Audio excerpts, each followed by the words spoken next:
자, 이제 우리 두돌판 양육 마지막 과입니다. 10번째 십계명의 10번째 계명.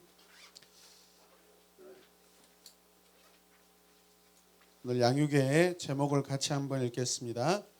내 이웃의 소유를 탐내지 말라. 하나님 말씀은 출애굽기 20장 17절인데 같이 찾아서 읽겠습니다. 내 이웃의 집을 탐내지 말라. 내 이웃의 아내나 그의 남종이나 그의 여종이나 그의 소나 그의 낙이나 무릇 내 이웃의 소유를 탐내지 말라. 아멘.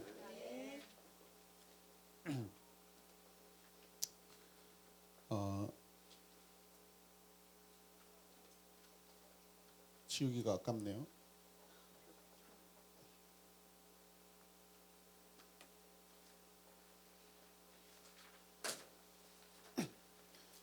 히브리 성경에서 하지 말라 할 때 히브리어로는 로입니다. 로.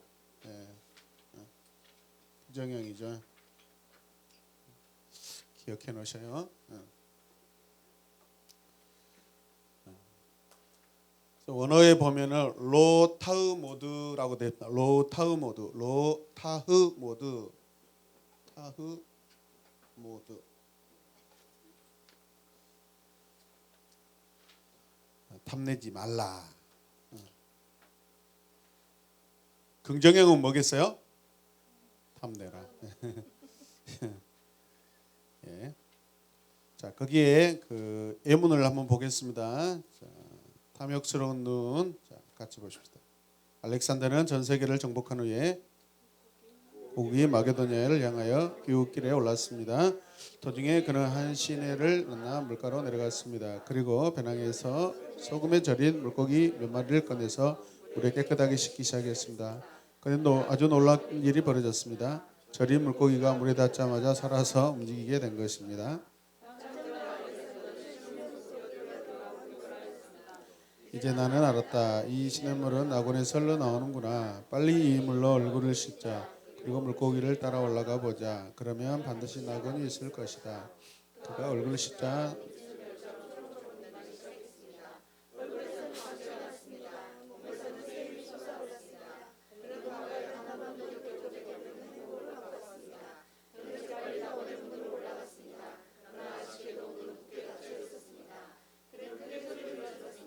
문을 열어라. 알렉산더가 들어간다. 그 즉시 대답이 들려왔습니다. 이것은 영혼으로 통하는 문이다. 오직 경건한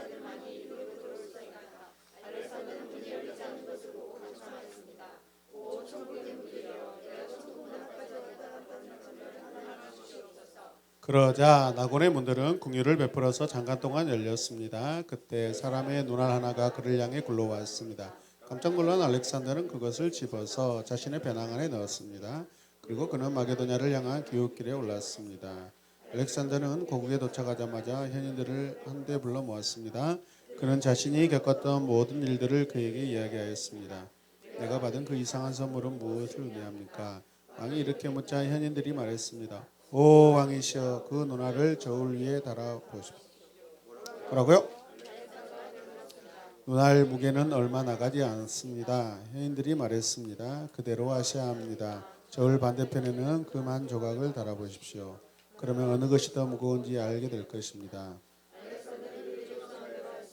놀랍게도 그 눈알이 금한 조각보다 더 무거웠습니다. 알렉산더는 그 저울에 또 다른 금화 하나를 올렸습니다. 그런데 아직도 눈이 더 무거웠습니다. 그러자 그는 손에 쥔 모든 금화들을 저울에 달았습니다. 그리고 가지고 있는 모든 금은 보화도 달아보라고 명령하였습니다. 그런데 아직도 모든 보물보다 눈알이 더 무거웠습니다. 폐하께서 모든 병거와 말과 궁전을 가져다가 그 천칭 저울에 단다고 해도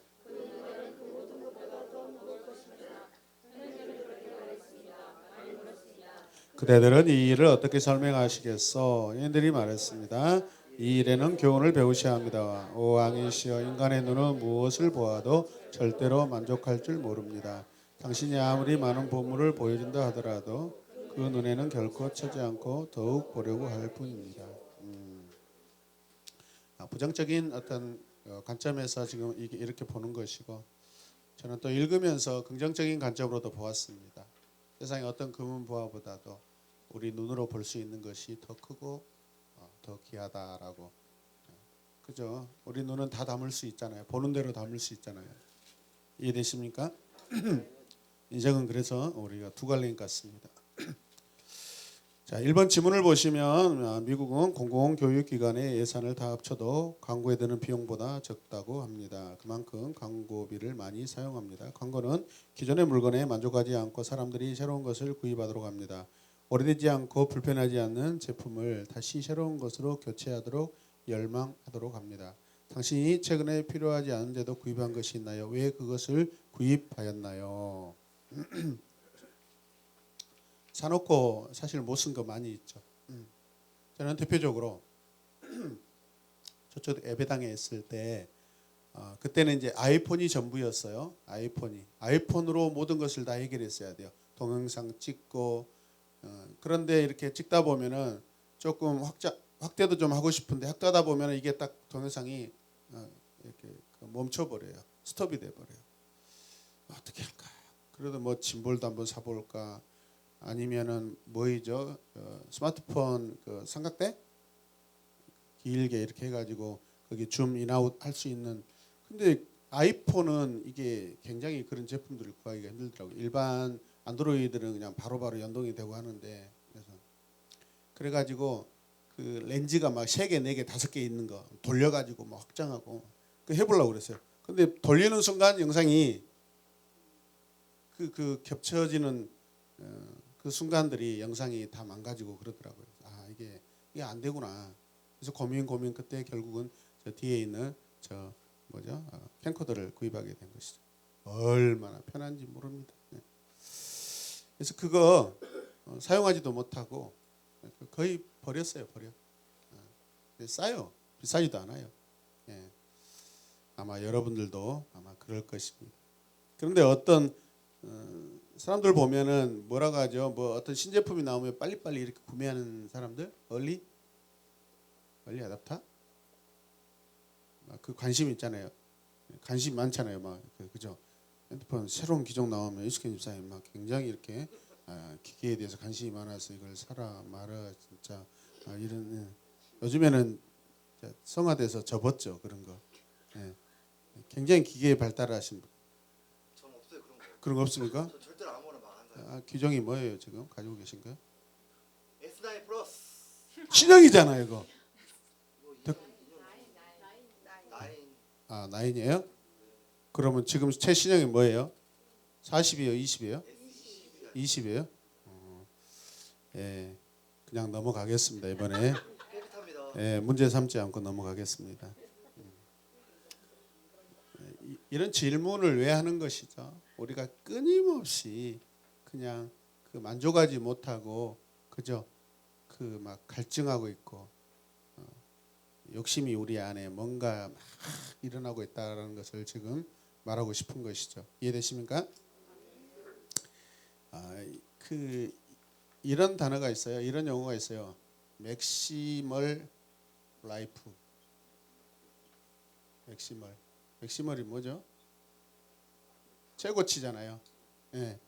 그러니까 특히 젊은이들 중에서 뭐 아이폰 뭐 신형 나오면 뭐 줄 서잖아요. 막 이렇게 예약하고 어떤 제품들 뭐 예약도 다 이렇게 미리 사전 종료돼 버리고 최고 것만 추구하는 인생이라는 것이죠. 이런 어떤 용품에 대해서 자기의 어떤 소지품에 대해서 우리 중에는 누가 있을까요? 없어요? 정성임 목사님 하이 분유 생각하면은 아무것도 못 합니까?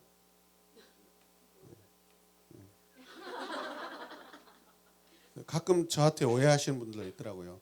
제가 막 신형만 주로 추구한다고. 돈이 있어서 하는 게 아니에요. 사모님의 신용으로 맞바꿔 치는 거예요. 거기는 공짜니까 그것을 기계를 제가 쓰는 것이죠. 오해 없으시길 바랍니다. 그 2번 보면은 굉장히 많은 빚을 지고 있는 개인이나 나라가 이렇게 생겼다고 이렇게 소개하는 그런 지문들이죠. 이번에 코로나19 사태를 통해서도 아마 전 세계적으로 경제 공황이 오지 않을까 막 그런 염려했는데 다행히 그래도 많이 잘 극복되고 있는 것 같아요, 여러분. 하나님의 은혜입니다. 할렐루야. 예, 그래서 지문에 보니까 그 이유가 지나친 신용카드 과소비 한몫하고 있다라는 것이죠. 예. 집에 이렇게 계속 초인종이 막 울려서 힘드시는 분들이 많이 있죠. 예. 예. 다행히 저는 이 교회는 그 안 누르고 놓고 문자 보내주고 가더라고요. 오늘도 뭔가 왔어요. 오늘도 뭔가 왔는데 뭔가 봤더니 IBK 그 사보에 그 오집사님 그 지점이 상당히 모범적인 그런 지점이라고 해가지고 화보에 이렇게 소개가 됐어요. 두 권씩 거기에 또 포스트잇까지 붙여가지고 행여 안 볼까봐 이렇게 보내셨더라고요. 그래서 걱정하지 마세요. 다 봅니다. 재밌어요. 페북에 사진 올려놓으면 본인 찍어놓고 와 사진 잘 찍었네요. 그럼 예, 너무 기쁘신가 봐요. 이렇게 기쁨이 감동이 아직도 있으시다고. 예, 자 3번 읽어주십시오. 자 시작. 21장 제1절에서 16절을 읽고 아합과 이세벨은 어떤 행포를 행했나요? 자, 열왕기상 21장 1절에서 16절 한번 읽어보겠습니다. 1절 읽어보세요. 그 후에 이 일이 있느니라. 성경 찾으셨어요?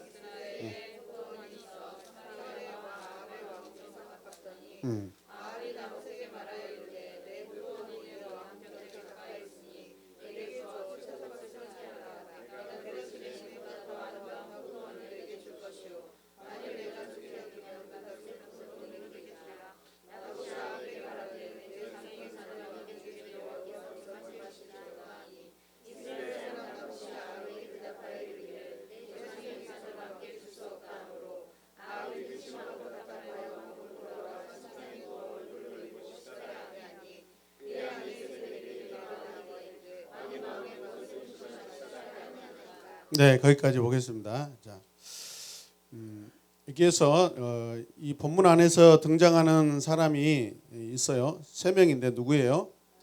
아합과 그 부인 이세벨 그리고 또 한 사람 나봇이죠. 지금 말씀을 보면은 이 사건이 일어난 동기가 뭐예요?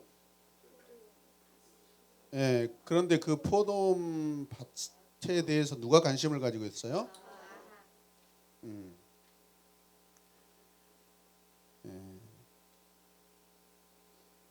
그 부인의 이름이 이세벨인데 그 부인의 이름의 뜻이 고상하대요. 고상하대요.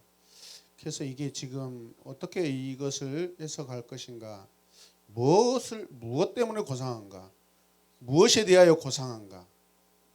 저는 두말할 것도 없이 그녀가 자기 몸과 외형적인 그런 것에 세상적으로 굉장히 고상함을 추구했다라고 그렇게 저는 해석되더라고요. 이해되십니까? 그래서 그런 일들로 인하여서 자기 남편에게 이런 그 욕심을 내고 남의 것을 이렇게 훔치도록 도둑질하도록 그렇게 그 마음의 동기를 제공하고 있지 않는가 그렇게 생각합니다. 4절 말씀 보면은 이스라엘 사람 나봇이 아합에게 대답하여 이르기를 뭐하라고죠? 내 조상의 유산을 왕께 줄 수 없다. 내 조상의 유산을 왕이 달라고 해도 줄 수 없다라고 이렇게 선포합니다. 이 말은요. 뭘 근거를 하고 있냐면 신명기 27장 17절 말씀이에요. 신명기 17장 몇 절요?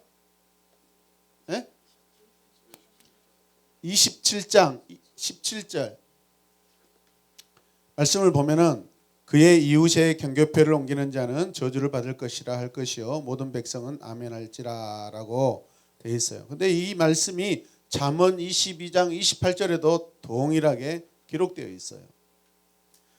이스라엘은 하나님께서 각 지파에게 정해준 땅이 있습니다. 그 땅을 항상 지켜야 될 사명이 있고요. 그 어떤 일이 일어나서도 그 땅을 함부로 넘어가거나 축소시킬 수는 없습니다. 여러분. 아멘입니까? 그래서 여러분 희년이나 또 안식년 제도를 두어서 회복식 백성들이 살다가 어떤 빚을 지게 되어서 담보물로 자기 땅을 다른 사람들에게 이렇게 어쩔 수 없이 넘겨주게 됐을 때 그 땅을 다시 70년에는 50년에는 회복시키도록 이렇게 다 해줍니다, 여러분. 아멘이죠, 여러분. 하나님께서 정해놓으신 법이에요. 그래서 오늘 이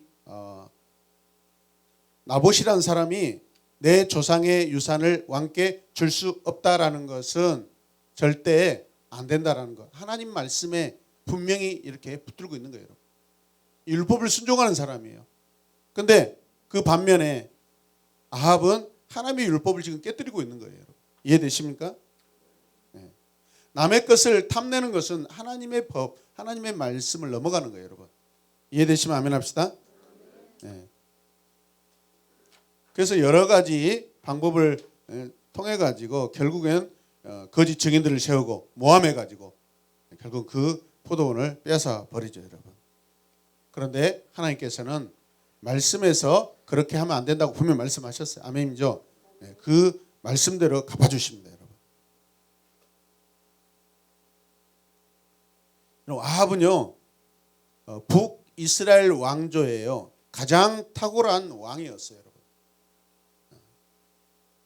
믿음으로 그런 게 아니라 왕조 안에서 그 나라를 확장시키고 경제적인 부흥을 일으킨 그 왕의 업적 가운데 최고였다고요. 그런데도 하나님이 평가는요 가장 악한 왕이라고 그렇게 평가하셔버립니다. 정치적으로 세상적으로는 가장 탁월한 그런 왕이지만 하나님이 보시기에는 가장 악한 왕이라고 하나님이 판단하셔요. 여러분. 이해되시면 아멘. 우리가 무엇을 많이 가졌다고 해서 우리가 선하게 하나님이 평가해 주시지 않는다는 거예요. 우리가 가난해도 하나님께서 악하다고 하지 않는다는 것입니다. 이해되시면 아멘.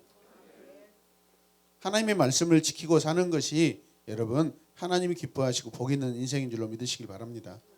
자, 4번 읽어주세요. 자, 여호수아 7장 19절에서 26절에는 아간은 어떤 죄를 저질렀고 그의 최후는 어떠하였나요?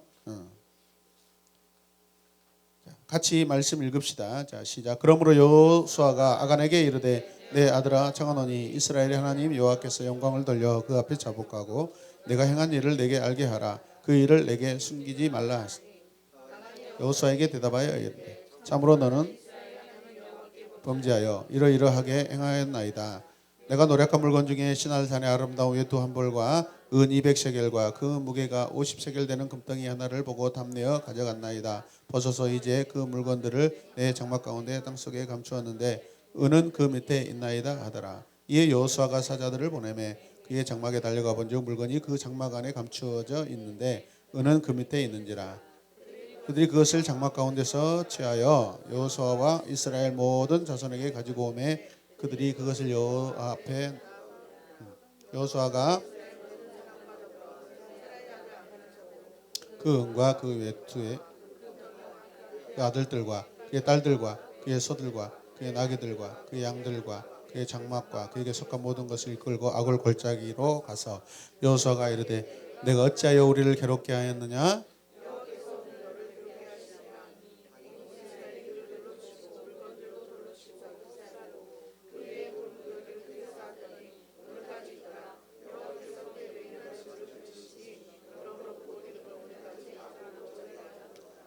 네, 구약 성경에서 아주 대표적인 도둑놈이 누구냐면은 이 아간이에요. 아간. 대표적인 도둑놈이에요. 맞아, 대표적인 도둑놈이다. 네, 도둑이에요, 도둑. 20절 말씀을 보면 하나님 여호와께 뭐 했다고 그래요? 범죄했다고. 그 범죄한 내용이 뭐예요? 그 물건들을 장막 가운데 또 땅속에 숨겨놨는데 무슨 일이죠, 여러분? 여호수아가 이스라엘 백성들을 이제 가나안 땅에 들어갔는데 그 첫 번째 성에서 큰 대성을 거두었죠. 다 불사르고 다 죽이라고 그랬는데 거기에서 지금 그렇지 않고 순종하지 않고 얼마들 이 뒤에 보면은 막 뭐 다 구구절절 나오잖아요. 금덩이도 있고 은덩이도 있고 막. 결국 이게 어디에서 밝혀지도 두 번째 전쟁인 아이성 전투 가장 작은 성을 전쟁 치르다 거기서 결국 패하게 되죠. 여호수아가 상식적으로 이해가 안 되는 거예요. 충분히 이길 수 있는 그런 전쟁인데 지는 거예요. 이스라엘 백성들 안에 이 거짓과 이 도적질이 있는 것, 범죄가 있는 것을 하나님이 보시고 전쟁에 패하게 하십니다. 그리고 그 원인을 찾아내는 거예요, 여러분. 그래서 결국은 아간이 드러나게 되는 것이죠. 그리고 아간을 죽이잖아요. 근데 아간만 죽입니까? 그의 자식들까지, 그의 가축들까지, 집안의 모든 소유들까지 다 여러분 불태우고 다 없애버려요. 부모 한 사람 때문에 자식들이 죽어요. 가축들이 다 죽어요. 그런 거 많이 보았어요, 여러분.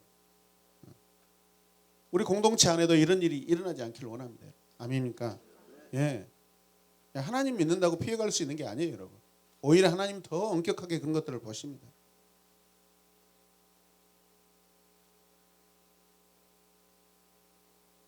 (23절) 보면은 장막 가운데서 취하였다. 그들이 그것을 이방인의 장막 안에서 이런 것들을 취하였다는 거죠. 라카흐라는 히브리어 동사인데 가져왔다라는 거예요. 자기 것으로 삼았다라는 거예요. 하나님이 우리 각 사람에게 허락하신 것들이 있고요. 가져도 될 것이 있고 가져서는 안 될 것들이 있어요. 구별해 놓으셨어요, 여러분. 그 기준이 뭐예요? 하나님의 말씀인데 하나님께서 그렇게 정해 놓으셨어요. 이방인의 것들을 죄로 여기는 거예요, 여러분.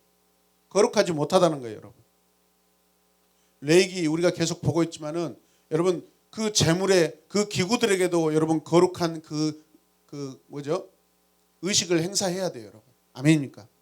함부로 막 아무리 좋다고 해서 함부로 막 그 성막 안에다 기구로 이렇게 사용할 수가 없는 거예요.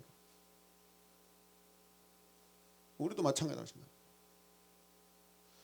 제가 그 백운동에서 한참 이렇게 그 뭐죠? 결혼하기 전에 열심히 막 뜨겁게 이렇게 신앙생활을 하고 있을 때 그 옆집에 보니까 창문으로 이렇게 보니까 아마 그 가톨릭인 것 같아요. 집안에 보니까요 뭐가 있냐면 코끼리 뭐 그들이 말하는 성모상도 있고. 근데 이제 가끔 이렇게 더워서 문을 열어놓으면 보이잖아요. 옛날에는 뭐 에어컨이 어디 있습니까? 거기에 대고 이제 막 절을 하고 막 이렇게 막 그런 뭐 기도 형식을 채워가는 것을 보면서 인도 여행 갔다가 돌아오면서 흔히들 막 그 어떤 기념품으로 많이 사오잖아요. 너 하루방도 막 사오고 제주도 가면 이런 것들이 자칫 잘못하다가는 집안의 우상의 어떤 그런 이미지로 남아 있을 수 있다는 것입니다. 저는 하나님 만나고 나서 하여튼 집안에 그런 것들 일체 다 불살라 버리고 지워버리고 하물며 뭐죠 고등학교 때 그 자취방에서 그 친구하고 앞집 누나하고 놀러 가서 이렇게 사진 찍은 거까지 다 불살랐습니다.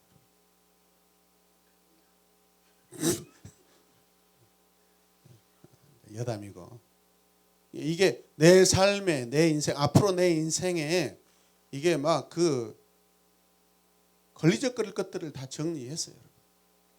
여러분 한번 찾아보세요. 여러분 집안에 한번 찾아보세요. 이거 어떤 줄 아세요? 저는 여러분들이요 손목걸이, 목걸이, 팔걸인가 발찌인가 유심히 봅니다, 여러분. 의외로 집사들이요 부적을 가지고 다니는 사람들이 엄청 많대요. 모르고 이쁘다고 그러고. 우리 아이들도 뭐 오색실로 막 친구가 뭐 해줬다고 해서 선물을 해서 하고 다녀요. 보면은 솔직히 그냥 별로 그런 거 안 했으면 좋겠어. 친구가 해줬다. 그 친구는요 좋은 마음으로 해줬겠죠. 하나님 믿지 않는 사람이 가장 좋은 마음으로 선물을 만들 자기가 믿는 신의 어떤 마음을 담아서 한 거 아니겠습니까? 아닌가요, 여러분? 한번 살펴보세요. 여러분 오늘 집에 가가지고 여러분 집안에 어떤 그런 기념품 한번 봐보세요. 여러분. 그게 과연 신앙적인 것들인가? 그렇지 못한 것들도 아마 있을 수 있어요. 여러분. 이해되십니까? 다 갖다 버리세요. 그거 아깝다고 여러분 방치해놓지 마세요.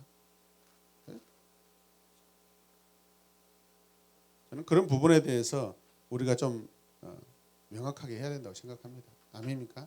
우리의 마음이 더 중요하지만 그런데 그런 것들로 인하여서 우리 자녀들에게 이런 별로 좋지 않는 교육이 돼요. 신앙은 절대적입니다. 이해되십니까? 타협할 수 없어요. 여러분. 아끼고 버리다가 그것 때문에 여러분 집안들이 영적인 분위기가 바뀔 수가 있어요. 이해되십니까? 아간이 왜 그런 짓을 했습니까? 그 마음 때문에 그런 거 아니겠어요?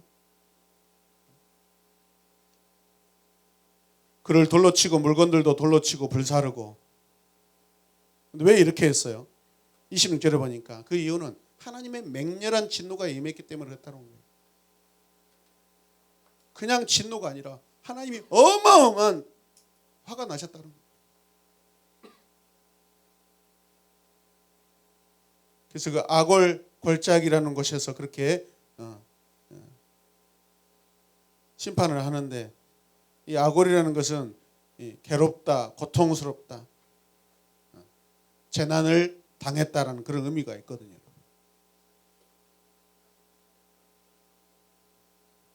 그의 최후는요, 가족 전체가 수치와 고통을 영원히 하나님 역사 안에서 영원히 수치스러운 사람.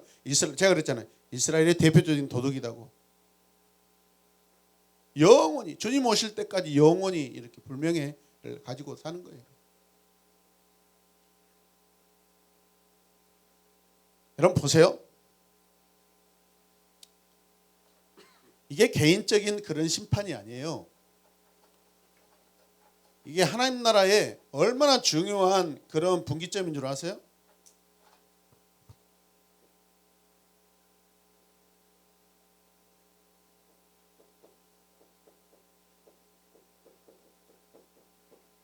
지금 애굽에서 가나안으로 들어왔잖아요. 그렇죠. 새 시대, 새 땅이 열렸잖아요. 그렇죠. 새 마음, 새 언약으로 살아야 되잖아요. 지금 시작하는 시기잖아요. 지금 새 시대, 딱 새 시대거든요, 여러분. 그죠? 하나님이 이제 적과 꿀이 흐르는 가나안 땅에서 새로운 시대를 하려고 하는데 딱 그 시대에 뭐예요? 이 아간의 이 도둑 사건이 일어난단 말이에요. 하나님의 말씀을 거스르고 성령을 거스르는 사건이에요. 신약에서도 교회가 탄생하면서 서로 부조가 일어나고 자기 것들을 다 내려놓아 가지고 통용하는 그런 사건이 일어났는데 그때 딱 뭐가 있죠? 교회가 세워지는 그 찰나에 아나니아와 삽비라 사건이 딱 그 시대, 새 시대 딱 일어나잖아요. 교회가 새로운 시대. 여러분 지금 아간과 아나니아와 삽비라는 똑같은 사건이에요.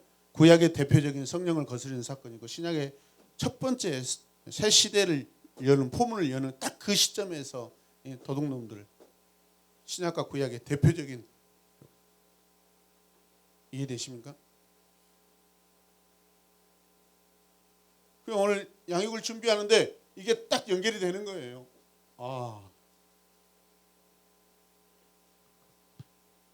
하나님이 그렇게 수백 년 동안 수천 년 동안 준비해왔던 이 땅에 딱 들어가서 새 시대를 시작하려는 딱 이런 짓거리들을 한다 이 말이에요.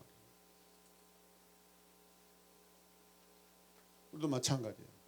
새로운 양육 시작하게 되면 아주 막 여기저기서 막 별 일들이 다 일어나죠. 막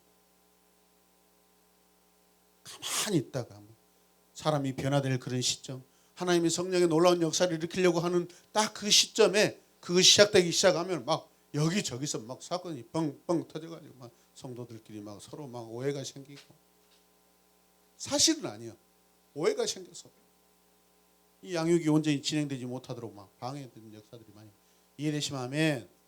우리 마찬가지입니다. 우리 개인적으로도 하나님 앞에 새롭게 헌신하고 새롭게 무엇을 다짐하고 그런 찰나에 딱 이런 사건들이 터져가지고 넘어지고 시험이 들고 그런다 이 말이에요, 여러분. 그래서 늘 깨어서 기도하셔야 돼요. 분별하셔야 돼요, 여러분. 오늘 단 청년이 지금 이틀 연속 와서 지금 기도하고 있어요. 다른 교회 다니는데. 12여 근처라서. 얼마나 감사한지 아세요? 다른 교회 성도들이 와서 청년들이 와서 여기 와서 기도하면서 회복되고 기도가 너무 잘 되고 시차가 막 눈물이 터져나오고. 근데 자기는 분명 뭘 달라고 하나님 이거 해주세요. 지금 상황이 안 좋거든. 가족적으로 안 좋거든. 친구에게 후배에게 그냥 그 후배 너무 잘 알고 있는 후배 그 후배를 위해서 선행을 베푼다고요. 그 몇 천만 원을 그냥 빌려줬는데 받을 수 없는 상황이 돼버렸어. 지금 와가지고 자기가 한 번도 달라간 적은 없는데 하나님 앞에 내가 잘못했다는 것을 깨닫기 시작한 거예요. 그래서 하나님 아무래도 지금 돈이 없잖아요. 서울에 왔다 갔다 월요일날 올라갔다가 금요일날 내려온대요. 원래 직장까지 그만둬버리고 지금 이 문제를 해결하려고 와서 부모님들도 지금 어떤 일들을 안 하시기 때문에 가정에 어떤 경제적인 것들이 다 막혀 있고 자기가 그동안 책임지고 부모님 모든 어떤 통신비까지 다 책임지고 했는데 자기가 막히니까 부모님들도 고난당하고 힘들어하고 있어요. 분명 자기는 기도하러 오기 전에 하나님 이 돈 좀 주세요. 돈 좀 해결해 주세요. 이렇게 기도한다고 생각하고 마음 먹고 왔는데 딱 앉아서 보니까 회개가 터져 나오더래요. 어저께. 오늘은 또 다시 자기가 또 하나님 문제를 보면서 그 문제 좀 해결해 주세요 하고 해주세요 하려고 왔는데 또 보니까 자기가 지금까지 하나님과 안에서 이것들이 다 잘못했다는 것이 막 마음의 양심에서 성령이 막 깨우치시는 거예요. 회개하라. 자기가 원하는 기도가 안 되고 하나님이 전혀 새로운 방향으로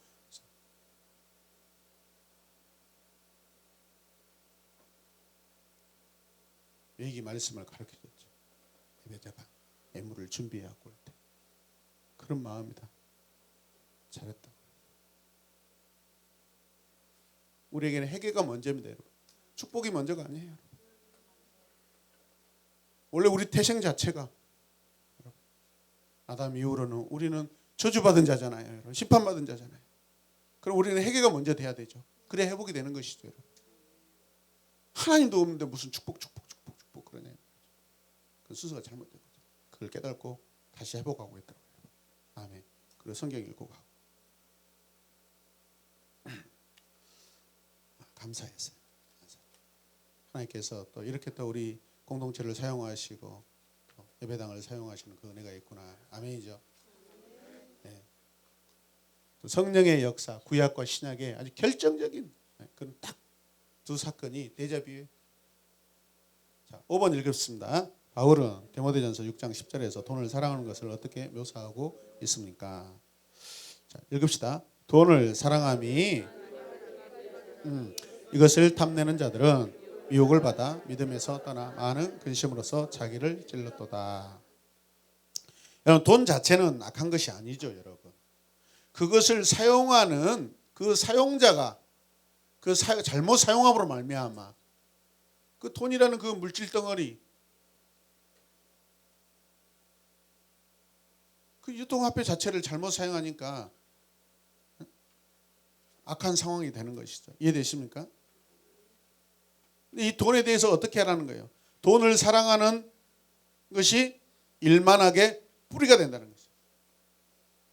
타락의 근원이 되고 죄의 근원이 된다는 거죠. 돈을 사랑했다는 거예요. 돈을 사랑했다. 그래서 돈을 사랑했다는 거, 사랑한 것. 필레오라는 단어를 쓰거든요. 여기서 사랑한다는 거.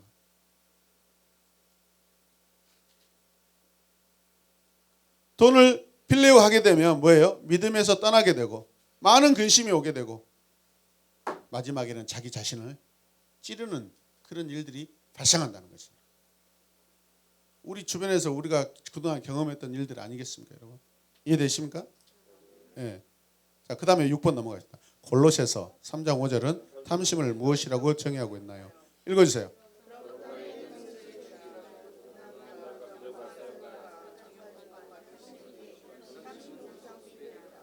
네, 탐심은 뭐라고요?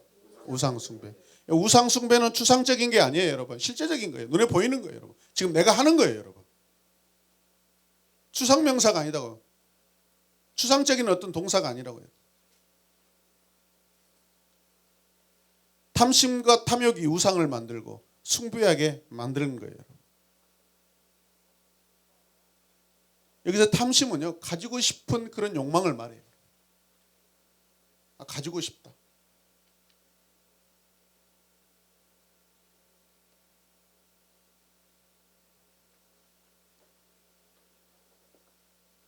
일곱 번째 질문 읽겠습니다. 디모데전서 6장 6절은 이런 탐심을 이겨내고 성도로 살기 위해서 무엇이 필요하다고 합니까? 자, 그러나 자족하는 마음이 있으면 경건은 큰 이익이 되느니라. 자족하는 마음이 있으면 경건하대요. 자족하다라는 것은요, 여기서 자기 자신이 충분하게 느끼는 거예요, 여러분. 충분하게 느끼는 거예요.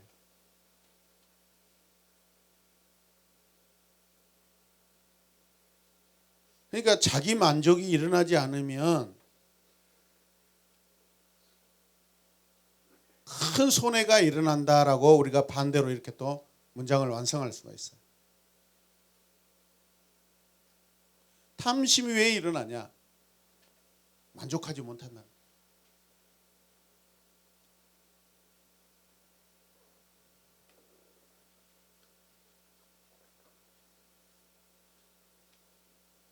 성경은 만족함에 있어 치명적인 적이 무엇이라고 그러면 합니까? 마태복음 6장 27절. 자, 네?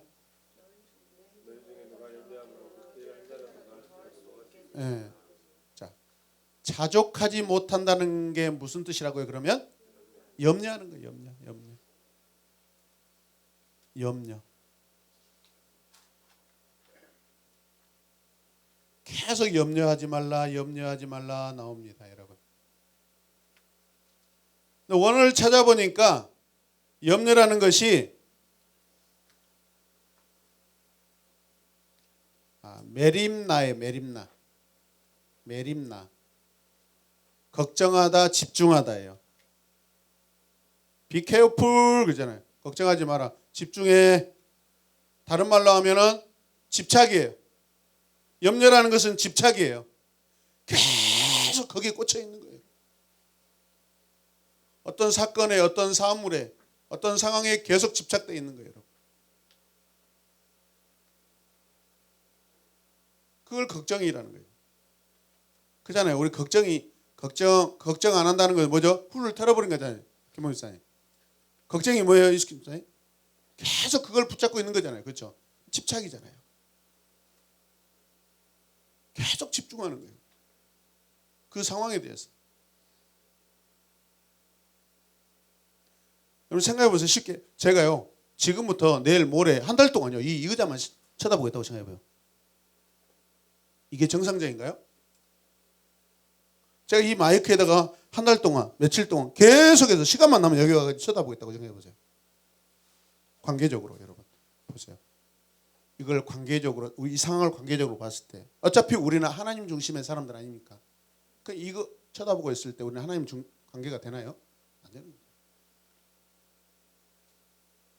하나님 관계를 무시하고 깨뜨리는 거죠. 하나님 아닌 다른 것에 여러분 내가 완전히 몰두해 있는 거예요. 집착해 있는 거예요. 하나님 나라와 상관없는 것에. 자, 그래서 8번에 보면 예수님은 마태복음 6장 34절 성도가 어떻게 해야 모든 것을 더하는 축복을 받습니까? 라고 질문을 던져요. 자, 말씀 읽어요. 그런즉 너희는 먼저 그의 나라와 그의 의를 구하라. 그리하면 이 모든 것을 너희에게 더하시리라. 그런즉 너희는 먼저 하나님의 나라와 하나님의 의를 구하라. 그리하면 이 모든 것을 하나님의 모든 것을 너희에게 하나님께서 더하시리라. 그의 나라가 어떤 나라예요? 하나님 나라잖아요. 그 모든 것이 어떤 거예요? 하나님 나라 안에 있는 것들이에요.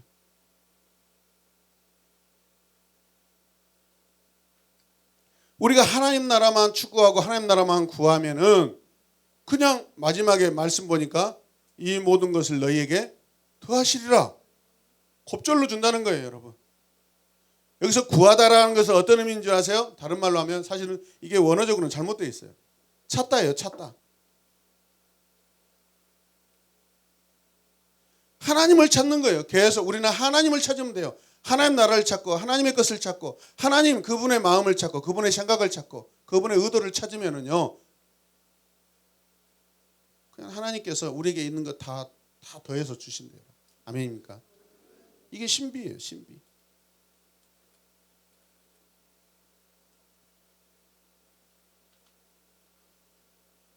하나님이 아닌 다른 것들에 우리가 집착하는 것은 우리는 다 잃어버린 거예요, 결국.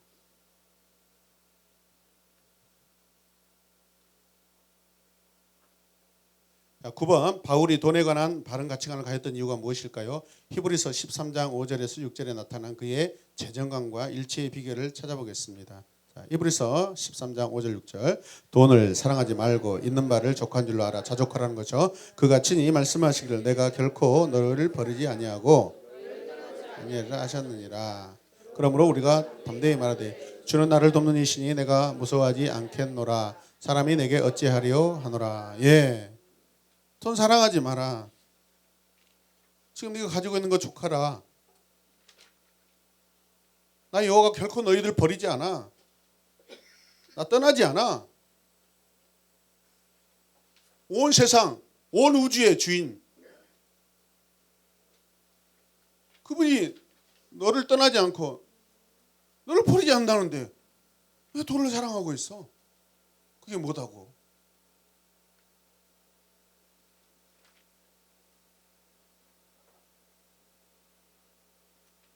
평강형제에게 이제 보라, 일과하다가 일과 마무리 못 해본 것도 처음이네요. 지문 1번 던지고 끝났어요. 은하계 이야기하다가 부들부들 떨어요. 진짜예요.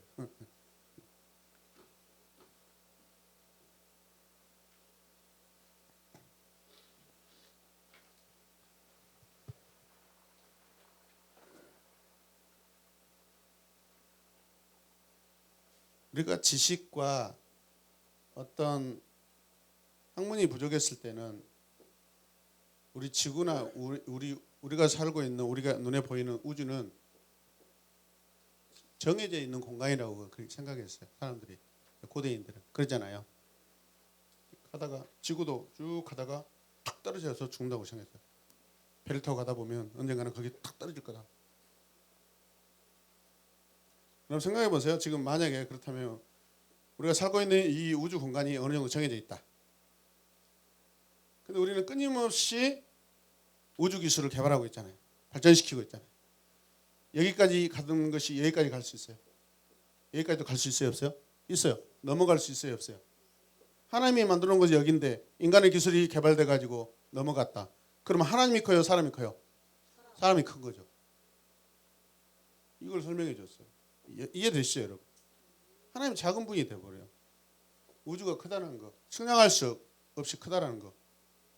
그것은 하나님이 끊임없이 일하고 계시고 하나님이 비교할 수 없는, 인간과 비교할 수 없는 그 전능하신 분이고 전지하신 분이고 광대하신 분이라는 것을 여러분 이런 걸 통해서 우리 자식들에게도 계속해서 가르치고 설명해 줘요.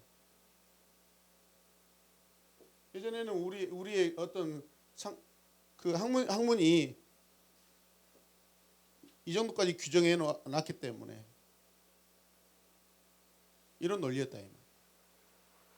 그래서 이것을 주장했던 그 사람들은 사형 선고 받아가지고 죽었단 말이에요. 지구가 둥글다고 주장했다가 죽었단 말이에요.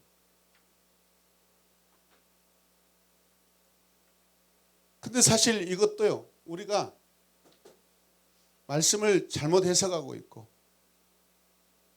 아전인수격으로 그냥 나에게 맞춰서, 물론 이거는 카톨릭 시대에 일어났던 일들이에요.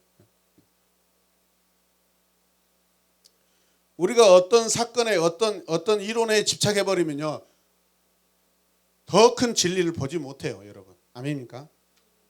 하나님에 대해서 마찬가지입니다. 지금 왜 우리가 이런 양육을 이렇게 하는 거예요, 여러분?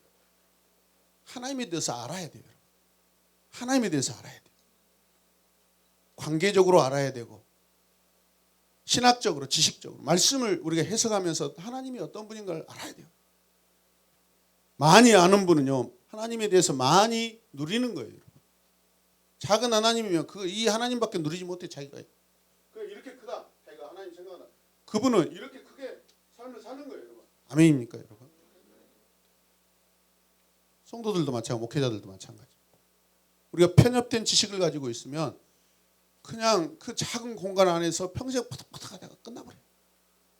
다행히 우리는 감사하게 우리 누리는 삶을 살자고 계속해서 우리는 지금 서로 이야기하고 있고 그런 신앙생활을 하고 있잖아요. 아멘입니까? 네. 누려야 돼요. 하나님이 해놓으신 것을 누려야 돼요. 해놓으신 것도 제대로 모르니까 누리지 못하는 거예요. 하나님을 제대로 알면 그분이 해놓은 것을 우주에 이렇게 펼쳐놓은 모든 것들, 이 세상에 펼쳐놓은 것들 다 하나님의 것이라고 생각하면 우리의 생각과 행동이 달라질 수밖에 없지 않겠습니까, 여러분? 아멘이죠, 여러분. 근데 우리 개인 욕심 때문에 그걸 누리지 못할 수가 있어요. 크신 하나님이에요. 내 지식에 갇혀 있는 하나님이 아니다 이 말이에요. 아멘이죠. 네. 자, 그래서 여기서 돈을 사랑하다라는 것은 필레오예요. 필레오. 원어가 필레오예요. 필레오. 아필랄 기로스라는 거기에 이제 여러 가지 내용들이 한 단어에 많이 들어가 있기 때문에 이렇게 변형이 일어나지만 본래는 필레오라는 단어예요. 사랑하다. 신약 성경에서 사랑하다라는 이 헬라어는 두 가지가 있는데 우리가 잘 아는 하나님 사랑합니다. 예수님 사랑합니다. 주님 사랑합니다. 이거는 뭐냐면 아가페예요. 아가페, 아가파오, 아가페, 아가파스. 사랑하다예요. 사랑하다. 이해되시죠? 적어놓으셔요. 네. 아가페, 대표적으로 아가페, 아가파오, 사랑하다, 아가페토스, 아가페 사랑이라고 하잖아요. 그리고 또 하나가 있는 것이 필레오 사랑이에요. 아가페 사랑과 필레오 사랑이 있어요. 이 아가파오, 아가페는요, 히브리어 아가브라는 이 단어에서 파생된 그 단어인데 생명과 관계되어 있는 그 사랑, 생명을 주는 사랑을 의미해요. 그래서 이 아가페, 아가파오는요, 신적 사랑, 하나님 사랑할 때 사용하는 그런 사랑의 단어예요. 생명으로 사랑하는 사랑이에요. 생명으로 사랑하는 사랑이에요. 필레오는 근데 일반적으로 친구나 이웃, 타인에게 애정이나 어떤 관심, 잘해주는 어떤 호의를 가지고 좋아하다라는 것, 약간 그 이상의 그런 것들을 나타낼 때, 표현할 때 필레오라는 단어를 써요. 신약 성경에서 사랑하다, 사랑이라는 단어가 약 350번 나오는데 이 아가페라는 단어가 절대적이에요. 350번 중에 필레오라는 것은 15번 정도밖에 쓰이지 않아요. 350번에. 거의 뭐 대부분 아가페로 사용됐다는 것이죠, 여러분. 그러면 무슨 사랑을 말하는 거죠? 성경에서 그 아가페 사랑은 하나님 사랑? 그죠? 생명 사랑이죠. 근데 오늘 아까 뭐죠? 히브리서에서 돈을 사랑한다. 이 사랑은 필레오 사랑이에요. 물건을 이 칠판을 사랑하는 거예요, 여러분. 어떤 물질을 사랑하는 거예요. 어떤 도구들을 사랑하는 거예요. 하나님과 관계 없는 거예요. 단어가 분리되어 있어요. 이해되시죠? 자, 10번. 자, 너무 지나친 금욕적 무소유주의도 문제이고 너무 지나치게 과도한 물질주의도 문제입니다. 무소유주의가 뭐예요? 나는 이제 가난하게 살 거야. 나 다 필요 없어. 그것은 하나님의 명령에 어긋난 삶이에요.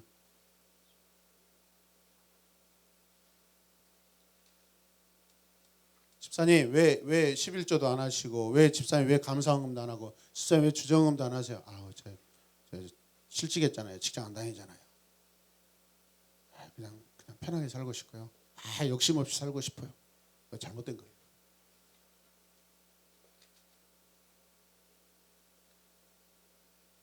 그러니까 너무 지나친 물질주의. 막 엄청 막 모으려고 과도하게. 그건 욕심이죠. 첫 번째 것은 방임이에요. 생육하고 번성하는 그 하나님의 첫 번째 그 계명에 어긋나는 사랑들이 행위들이에요. 이 땅에서 우리는 책임이 있어요, 여러분. 열심히 공동체를 일궈야 돼요. 물질이 없으면 어떻게 여러분 이 공간들이 유지가 되고 우리 가정들이 유지가 되고 자녀들이 어떻게 양육합니까? 건강한 책임감이 있어야 돼요. 할렐루야. 건강한 소유의식을 가지고 있어야 돼. 선한 청지기 정신하고는 전혀 어긋나는 거예요, 여러분. 청지기는요, 주인의 마음을 가지고 일하는 사람이에요. 리더십이 장난이 아니에요, 여러분. 주인 없을 때 주인의 그 위치의 마음을 가지고 하는 거예요. 주인은 아니지만은 주인의 마음을 가지고 일하는 사람이에요, 청지기. 그냥 일반 종은 시키는 대로 하는 거예요. 청지기하고 달라요. 그걸 우리는 뭐라 하죠? 종들이 있지만 그 종들 중에 집사가 있고 막 그러잖아요. 김집사 막 옛날에 드라마 보면은 막 그러잖아요. 그 사람은 완전히 그 주인이 부를 때마다 네 어르신 마님 항상 종들 중에 리더예요. 책임을 가지고 하는 거예요. 우리 그리스도인들이 주님 앞에 이런 리더십을 가지고 있는 그런 종들이에요. 이해되시면 아멘. 자, 그다음에 11번 복권 얘기가 나오네요. 복권을 한자로 봤더니 복의 증서더라고. 복증서. 이거 가지고 500원이 복증서더라고요. 그런 의미를 가지고 이게 지금 이 단어가 만들어 놓은 거예요. 복권이 뭐냐면 복증서예요. 복증서.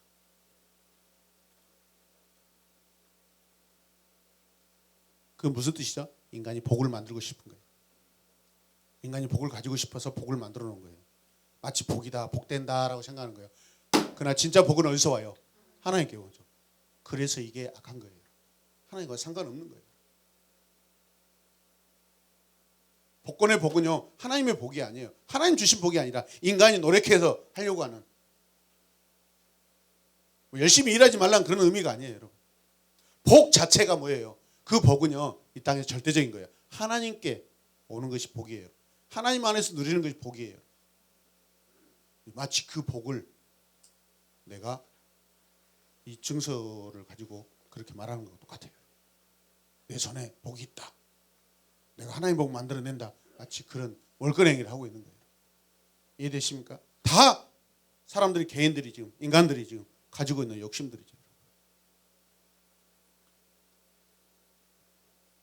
그때 뭐 교회가 힘들 때 성도들 중에서 막 그 목사님 극장에 마십시오. 이번에 제가 또 사놨으니까 되면은 헌금할게요. 안 할 거니까 그렇게 말한다고. 사모님도 항상 그런 이야기 하잖아요. 헌금 많이 한다고 막 이거 복권 로또 이거 되면은 교회에다 매달 갈 거예요. 안 할 거니까 그렇게 이야기할 수 있는 거예요. 진짜 할 사람은 그렇게 이야기 안 해요. 그런 거예요. 여러분 득되지 않습니다. 와 새로운 게 저기다 상가에 있다가 저기서 건축했는데 와 멋지죠. 아유 목사님이 로또에 당첨돼가지고 저 건축했대요. 하나님 없는 거예요. 하나님의 능력과 은혜로 하는 게 아니에요, 여러분. 세상 어떤 그런 거 방법으로 하는 거예요, 여러분. 그 교회는 이미 그러면 하나님의 교회가 아니에요, 여러분. 이해되십니까? 하나님이 역사하지 않으셔요. 우리 인생도 마찬가지예요. 복권 하지 마세요. 장난삼으로도 하지 맙시다, 여러분. 아멘. 하지 맙시다는 거 저도 옛날에 했다는 거예요. 많이는 안 했어요. 원래 이런 거 안 좋아하니까. 하지 마세요. 그냥. 저도 그냥 버려보시고 가지세요. 우리는 괜찮습니다. 그때 차라리 하나님의 복으로 삽니다. 요즘에 또 막 어디 뭐 인터넷 뭐 한다고 가입했더니 여기저기서 뭐 복권에 삽니다. 로또에 삽니다. 분명합니다. 어떻게 그것이 1등이 된대요? 한 1년 반 지속적으로 하면 됩니다. 그러더라고요. 미쳤다. 1년 반에 그것이 얼마씩. 바로 된 자때 아니에요. 보니까. 한번 물어봤어요. 한번. 하지 마세요.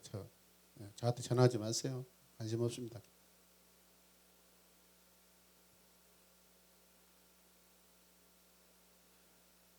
데살로니가 후서 3장 10절 한번 찾아보세요. 데살로니가 후서 살후 3장 10절.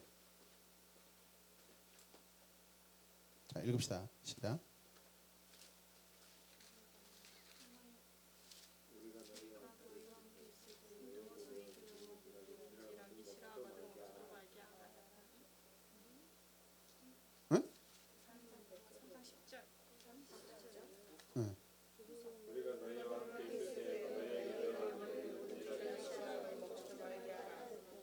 일하지 않는 자 먹지도 말라.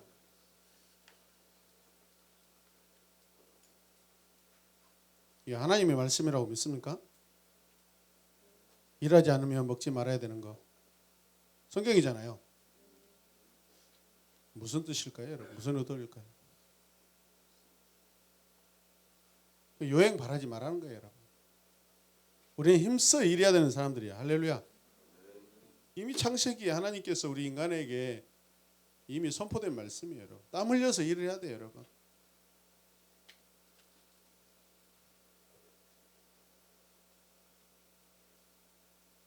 (12번은) 자본주의 사회에 대해서 말씀하고 있습니다.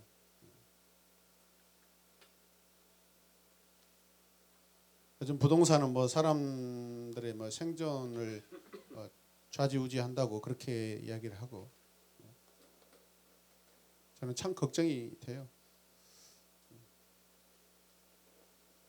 10몇 평에 막 50억씩 하고 30억씩 하고 아파트 한 채가. 그러다가 이게 붕괴 현상이 일어나면 도대체 어떻게 감당을 할까?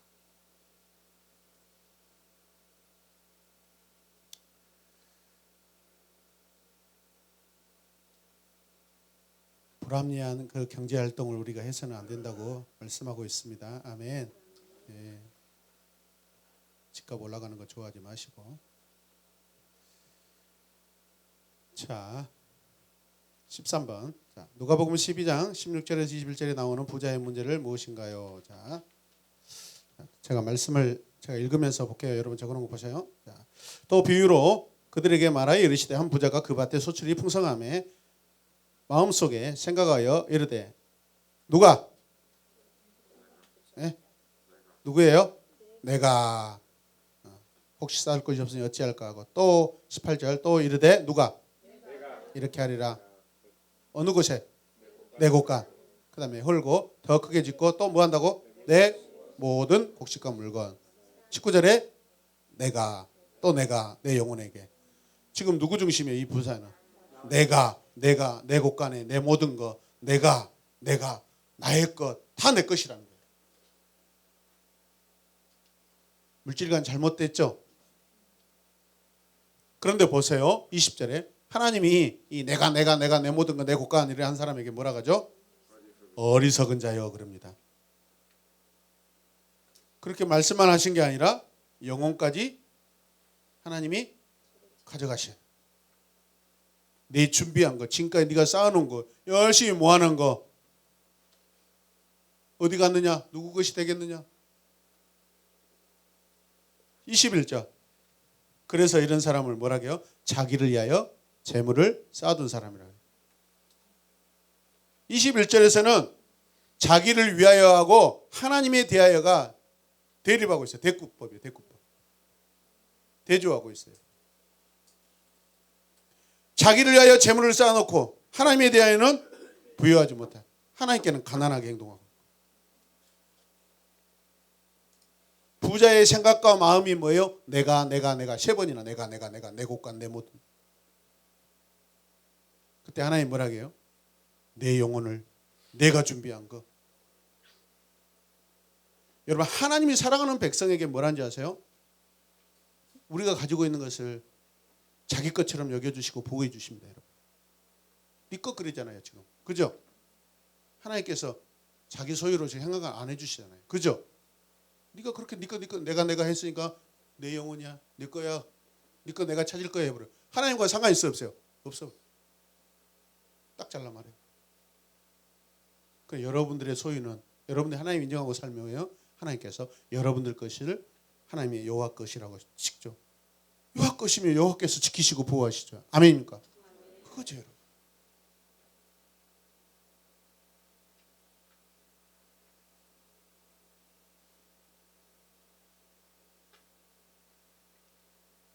최근에도 우리 새로운 게 하나님 엄청나게 크게 한번 사랑하신 적이 있어요. 여러분들에게 말은 못해요. 근데 정말 기가 막힌 일들 하셔.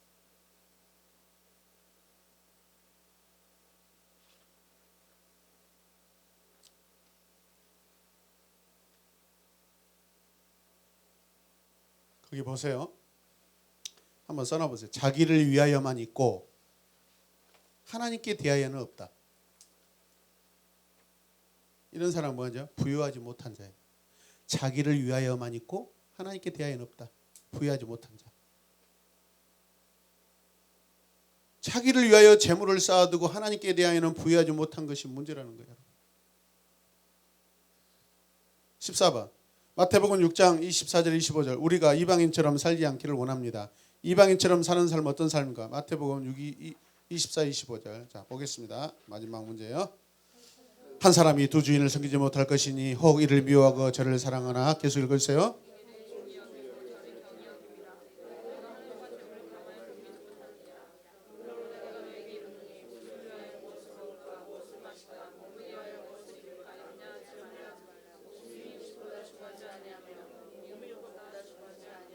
우리가 다 아는 말씀이죠. 여기도 마찬가지로 뭐가 나오네요. 마지막 절 밑에 염려하지 말라라고 나옵니다. 저는 이렇게 풀어봤어요.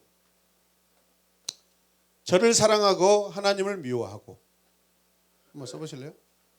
저를 사랑하고 하나님을 미워하고 저를 중히 여기고 무겁게 여기고 귀하게 여긴다는 거죠. 하나님을 경히 여긴다. 하나님을 소홀히 여긴다. 하나님을 가치없이 여긴다. 이해되시죠? 저를 사랑하고 하나님을 미워하고 저를 중히 여기고 하나님을 경히 여기고. 이게 정상적입니까? 하나님 관계 안에서 하나님을 떠난 자죠. 하나님이 없는 자죠, 여러분.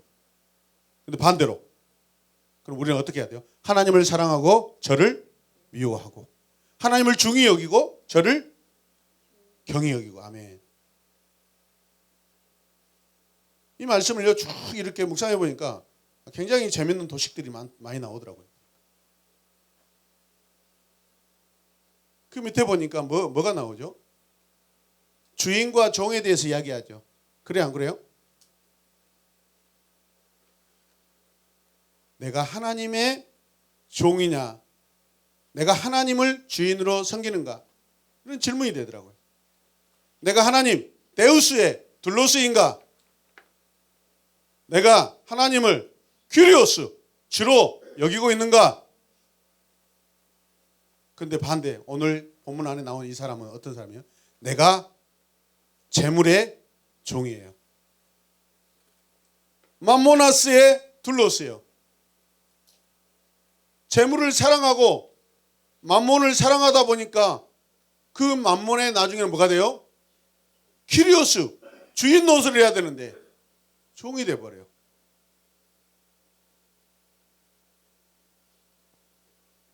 그래서 내가 재물을 주인으로 섬기고 있는가?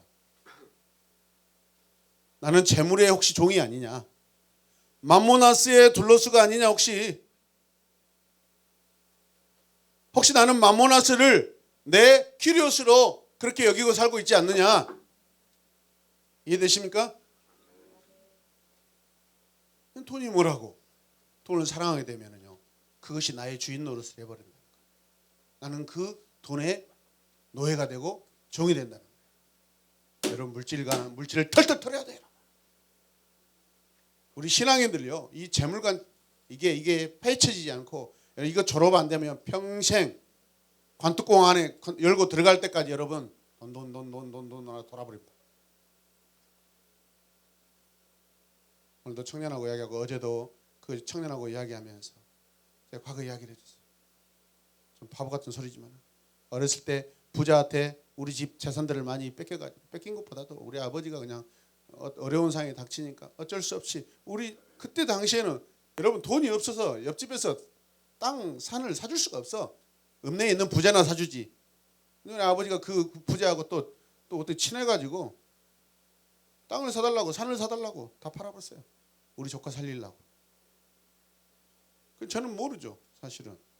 그런 아버지의 깊은 뜻을 어떻게 알겠습니까? 그냥 단순하게 부자는 나쁜 놈이구나. 부자들은 우리 재산들을 다 이렇게 가져가는 사람들이구나. 그때 제 마음속으로 하나님도 안 믿었는데 나는 부자 안 될 거예요. 가난한 뱅이 목사가 되어버렸어요. 사모님도 어렸을 때부터 자기 엄마한테 김장희 권사님한테 엄마 나 가난한 목사한테 결혼할 거예요. 엄마가 나 가난하니까 쌀 대줘야 돼요. 실제적으로 이 말씀이 성취가 되어버렸습니다. 지금도요. 물론 뭐 사고 싶고 뭐 하고 싶고 이런 거 왜 없겠어요. 그러나 그 이상은 넘어가지 않습니다. 아직까지는. 저는요. 제가 부자 안 된 것도 감사하고 우리 교회 안에 아직까지 큰 부자가 없어서 감사해요. 신앙 훈련도 안 됐는데 돈 잘 벌고 돈 많이 벌고 헌금 많이 하고 절대 개인적으로 좋지 않습니다. 신앙이 성숙이 일어난 만큼 거기에 밑에서 헌금을 해야 돼요. 아멘입니까? 믿음 없는데 헌금 많이 하면 반드시 그 사람은요 이 교회를 막 장악하려고 하는 그냥 다 있어요. 똑같아. 지금 그래요. 재정 때문에 힘든 상황이지만은 그런데 하나님 우리 교회 김용태 집사님이 막 엄청 기공자여가지고 얼마나 감사하죠. 목사님 저 이번에 1억 하겠습니다. 목사님 용돈 필요하시죠? 한 달만 1,000만 원, 2,000만 원 줘버려. 그럼 제가 뭐가 있어요? 제가 저분의 종이 돼버리죠. 저분은 퀴리오스가 되고 저는 둘로스가 돼버려요. 여러분 다 그래요. 개척교회 망한 이유가 그거예요, 여러분. 개척교회 못난 이유가 뭔지 아세요? 헌금 많이 하고요. 좀 영향력 있는 사람이 와가지고 쥐었다 폈다 하다 그냥 저는 시작할 때부터 이거 흔들리지 않기로 다 결단했거든요. 어쩔 수 없어요. 만몬이라는 것은요 사람을 움직여요. 거기에 우리 마음이 있거든요. 세상 사람들의 마음이 그거 다 있거든요, 여러분. 아멘입니까? 왜 오늘 말씀이 그걸 지적하고 있겠어요? 그 만몬이 키리오스가 되고 있다는 거예요. 그러니까 진짜 우리의 키리오스는 누가 해야 돼요? 하나님, 주님이셔야 돼요. 그리고 주님이 허락하신, 주님이 나를 위해 이런 거 다 베풀어 놓은 거잖아요. 돈을 왜 만들어놨어요? 왜 주조해놨어요? 화폐를 왜 만들어놨어요? 우리가 쓰라고, 통용하라고. 통용화폐잖아요. 통용화폐. 거기에 내가 그것들 신으로 여기고 주인으로 여기고 쩔쩔 메고 다니고 이미 하나님의 자녀로서 정체성을 상실한 것과 똑같습니다. 이해되십니까? 가난한 목회가 좋습니다. 현재까지 적당히 해야 돼. 적당히 해야 돼. 진짜 탁월하게 오선생님 있죠. 선교 많이 하잖아요. 불가리아에 막 교회 시골 교회 또 이렇게 목사님 사례죠. 거기 성도들이 없었고 사례가 나오겠습니까? 본인이 다 하고 있거든요. 다 자기가 지급하고 계시다. 우리 교회 그렇게 사랑해야 돼요. 여기 오면은요 헌금 많이 안 합니다. 함부로 안 합니다. 엄청요 예리합니다. 이게 제 속보임 짓거리 안 합니다. 나중에 딱 한 방에 딱 끝내려고.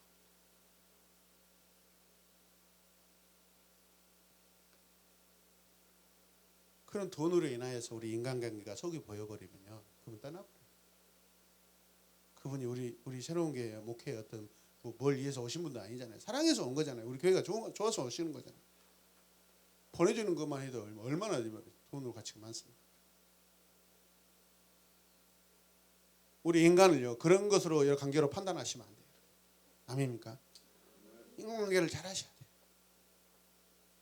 검소하셔야 돼요. 검소하셔야 돼요. 관계 안에서 검소하셔야 돼요.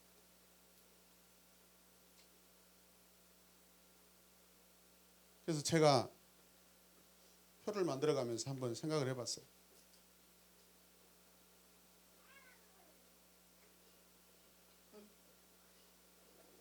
하나님, 재물,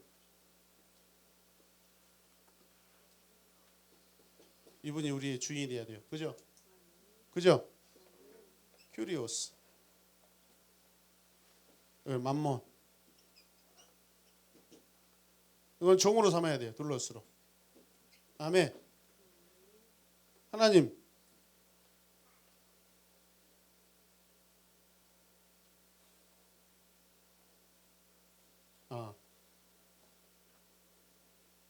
데우스죠. 큐리오스.